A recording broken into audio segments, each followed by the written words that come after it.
Good afternoon, this is Tony with another update on the photocurrent measurement subsystem and the solar calibration and response subsystem. So a couple different things. This looks familiar. I already have everything powered up here. What this is meant to do, I'm going to try to integrate all of this data into the data logging capability right now. Right now it's running and recording. You can see the flashing red light. That's each sample it's taking. So it's taking a lot of samples right now. So I can have it set up any way I want with programming as much as I want onto the SD card. So this is pretty much the same thing as was demonstrated last time. I'd like to try to get that in the SD, like I said. Now this might be a little bit more difficult to see in terms of what the readout is. So right now, I had a lot of problems just trying to hook up the right kinds of loads. I would have some of these resistors put in series with these LEDs, or I'd have a series of power resistors that were really good, but I just wasn't getting what I wanted. So I had this idea to make a variable load because that's how I'm going to measure on my current.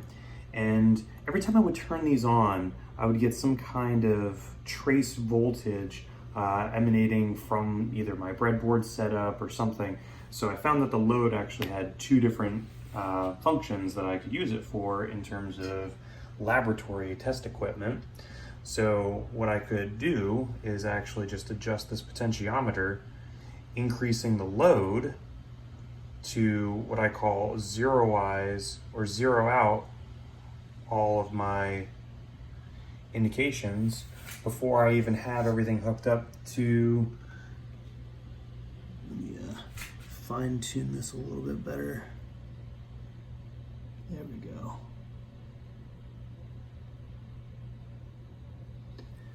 And right now it's about the mid position. It's a 10K potentiometer, so it's a pretty good load amount, but this is kind of what I want to see on initial setup.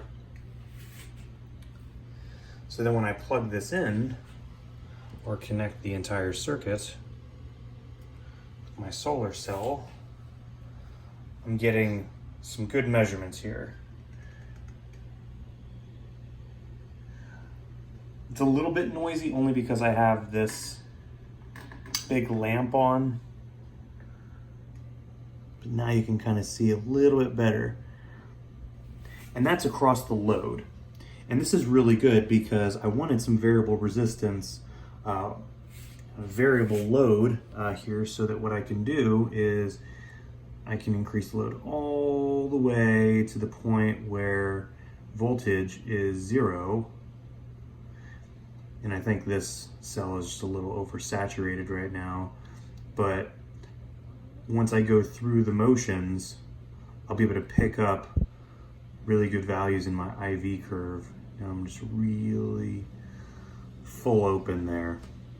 So with no load, or very minimal load, about 0.65 volts, about 400 milliamps. So I know that for this cell in particular, the peak power occurs at 180 milliamps.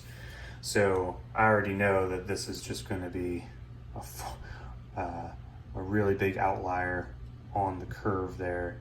So finding that sweet spot where I'm getting roughly 180 milliamps is right around 0.48 volts.